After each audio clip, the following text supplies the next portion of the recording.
Salut tout le monde, c'est Nat. Aujourd'hui on se retrouve pour une nouvelle vidéo dans laquelle on va parler d'email marketing. Alors je ne vais pas rappeler dans cette vidéo l'importance cruciale d'avoir un système d'email marketing pour vos business et plus particulièrement pour vos boutiques en dropshipping. Dans cette vidéo on va parler des bonnes pratiques. Alors je vous ai fait un petit document Word, je vais évoquer les différents points, je vais essayer d'être rapide pour pas que la vidéo soit trop saoulante pour vous. Et je vais vous donner quelques astuces, quelques conseils qui vont certainement vous servir pour vos séquences d'email marketing. Alors, au niveau des bonnes pratiques, déjà, ce qu'il faut comprendre, c'est que quand vous allez récupérer l'email d'un client, alors souvent, on va dire la méthode classique, c'est de donner un code promotionnel, par exemple. Vous dites, voilà, obtenez 10% sur votre boutique par email, etc. et rentrez votre email. Ok, très bien. Donc une fois que vous avez fait ça, vous donnez ce pourquoi la personne a donné son email, donc vous allez lui offrir sa réduction, ou son e-book, ou son cadeau, enfin ce que vous voulez, d'accord? Et ensuite, c'est super important, la première chose, il faut que vous vous présentiez. D'accord, donc c'est l'email suivant. Vous n'allez pas le faire directement. Vous pouvez même le faire limite dans l'email. Pourquoi pas, dans l'email du cadeau. Voilà. Vous présentez votre entreprise. Donc là, en l'occurrence, ça serait votre boutique. Et quelles sont vos valeurs en fait? Quelles sont vos valeurs? Pourquoi votre boutique? Qu'est-ce qu'elle apporte, etc. Et quelle est votre vision en fait? C'est super important. Une fois que vous avez fait ça, en fait, la personne va... Déjà, elle va voir que c'est une boutique sérieuse qui se présente, etc. Ça va jouer un gros rôle dans la confiance qu'elle va ensuite vous accorder, déjà. Et en plus de ça, derrière, vous allez déjà pouvoir lui transmettre les valeurs de votre entreprise. Et grâce à ça, vous allez pouvoir déjà, on va dire, capter l'attention de la personne. Donc ça, c'est super important. Ensuite, terminez votre mail avec la fréquence des emails. Il faut être clair avec la personne. Plus vous lui donnez d'informations, plus elle sera satisfaite. Il n'y a rien de pire que de s'abonner à une liste email et puis de recevoir 45 mails par semaine. On est blasé, c'est du spam littéralement. Donc quand on s'inscrit à quelque chose, on aime bien avoir toutes les informations, donc c'est super important de lui donner la fréquence des emails. Donc par exemple, vous lui dites, on va vous offrir un email par semaine, on va vous envoyer un email par semaine, ou deux, enfin peu importe, ça c'est à vous de voir, dans laquelle on va essayer de vous transmettre de la valeur par rapport à la niche, voilà. Typiquement, vous avez une boutique sur la musculation, vous lui dites, voilà, on va vous envoyer un email par semaine avec des conseils en musculation, voilà, comme ça la personne elle sait que voilà, chaque semaine elle va recevoir un email de vous et elle est déjà conditionnée à recevoir vos emails et elle aura plus de facilité à les lire. Voilà, ça c'est super important. Ensuite, un truc que vous pouvez faire, les gens pensent très rarement, c'est d'envoyer un sondage. Une fois que vous avez récupéré assez d'emails, vous commencez à avoir une liste email assez conséquente, vous allez pouvoir envoyer un sondage. Le grand intérêt de faire ça en fait, c'est que regardez un petit peu de toute manière. Le grand intérêt de faire ça, en fait, c'est que les personnes vont se sentir, entre guillemets, importantes. Ils vont se dire, oh, la marque s'intéresse à moi, s'intéresse à mon avis, etc. Donc, c'est un bon point. C'est un bon point. Encore une fois, vous allez renforcer le lien que vous avez avec votre prospect. Donc ça, c'est la première raison. La deuxième raison, c'est que vous allez pouvoir vraiment comprendre les besoins de votre audience. Et derrière, vous allez pouvoir proposer des offres, des produits, etc. qui sont en rapport avec les besoins. Ça sera beaucoup plus puissant.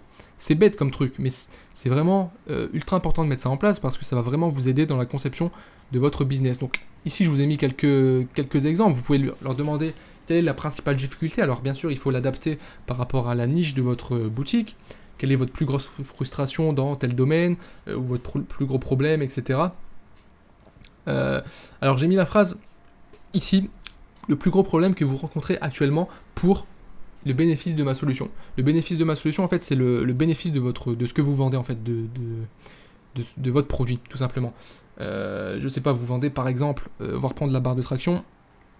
Quel est le plus gros problème que vous rencontrez actuellement, par exemple, pour réaliser des tractions? Ok, ou pour perdre du poids, par exemple. Et de cette manière-là, vous allez vous rendre compte du gros souci, et derrière, vous allez pouvoir proposer une solution. Donc, par exemple, pour perdre du poids, nous, on a développé une barre de traction, on vous offre en plus de ça un programme avec qui va vous permettre de perdre du poids. Voilà, bref, c'est un exemple. Ensuite, vous allez vous renseigner également sur votre audience, quels sont vos centres d'intérêt, des questions sociodémographiques sur l'âge, le sexe, le métier, etc. Alors, soyez pas trop personnel, sinon la personne elle va se poser des questions. Mais voilà, essayez d'en savoir un maximum sur votre client. Et ça vous servira tout simplement ensuite pour vraiment proposer le produit qui lui correspond. Ensuite, ce qui est super important, c'est d'avoir un contenu régulier. Commencez pas avec une semaine où vous envoyez un mail par jour, puis après pendant 3 semaines plus rien, puis à nouveau une semaine, voilà, non. Espacez bien les emails et envoyez-en de manière régulière. Un email par semaine ou 2 par semaine. Pour moi, un email par semaine, c'est bien. C'est bien. Un email toutes les 2 semaines, c'est le grand minimum. Après, sinon la personne commence à vous oublier en fait, tout simplement. Donc c'est bien d'envoyer des emails régulièrement. Et n'oubliez pas, 90% de vos emails envoyez du contenu utile, de la valeur pour la personne. Il faut que quand la personne lise l'email ou votre email, elle se dise ouais, je suis content de lire cet email. C'est pas une promotion, c'est je suis content de lire cet email parce que cet email m'apporte quelque chose. Ça, c'est super important. Et les 10% restants, vous envoyez des promotions, etc. Genre, voilà, découvrez notre nouveau produit, on vous fait une offre spéciale parce que vous êtes un client VIP, etc. Voilà. Ensuite, c'est super important de personnaliser vos emails. Alors, je ne vous demande pas de faire un email par personne, sinon ça va vous prendre des heures. Mais essayez de donner un côté un peu chaleureux à l'email. Alors, ça dépend de votre niche, bien évidemment, ça dépend du type de produit que vous vendez. Mais déjà, mettez le prénom, c'est super important.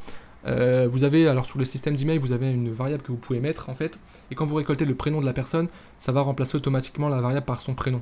Donc voilà, donc ça sera adapté à chaque personne tout simplement. Vous pouvez utiliser le tutoiement et vous parlez à la personne comme un ami. Vous lui donnez des conseils, vous pouvez même faire de l'humour. Bon, tout ça, ça se travaille évidemment, et encore une fois, c'est adapté en fonction de votre message, mais plus vous serez proche de votre interlocuteur, plus lui il se sentira proche de vous et plus potentiellement derrière ça deviendra un client tout simplement. Voilà. Ensuite, au niveau de l'objet du mail, c'est la première chose que va voir votre destinataire, l'objet du mail. Donc c'est super important déjà de 1 d'attirer l'attention et d'éveiller la curiosité. Il faut que la personne se dise, elle lit une phrase et elle se dit ok, il faut que je clique sur cet email pour voir la suite parce que ça m'intéresse, ok. Donc ici, je vous ai mis quelques petites techniques, quelques astuces qui sont intéressantes pour ça. Alors la première chose, ça peut être de vous concentrer sur les bénéfices. Dans le sujet, vous allez mettre directement en avant un bénéfice que vous allez, sur lequel vous allez répondre en fait dans le mail. Donc par exemple, voici une méthode rapide pour faire quelque chose. Donc si on reprend l'exemple de la musculation, voici une méthode rapide pour perdre du poids en faisant de la musculation à la maison par exemple. Et hop, la personne elle va voir ça, elle va se dire ah ouais, une méthode pour perdre du poids à la maison, c'est ce que je veux en plus.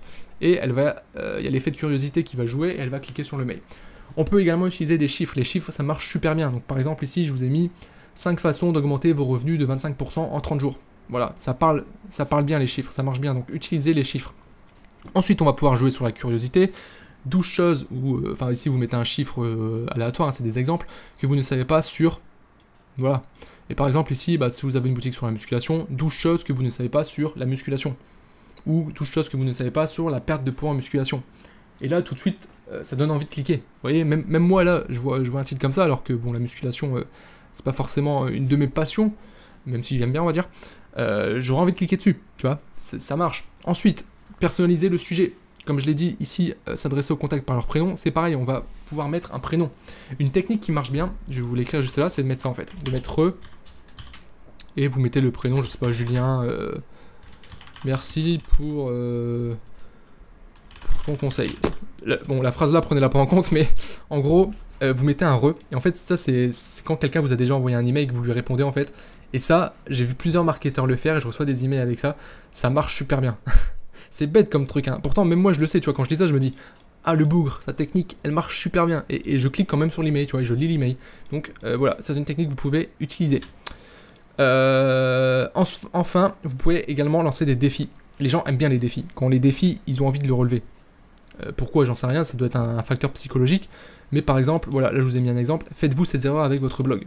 Donc la personne se dit quoi, je fais des erreurs avec mon blog? Non, je fais pas d'erreurs, etc. Et hop, elle a envie de cliquer et de lire le contenu de l'email.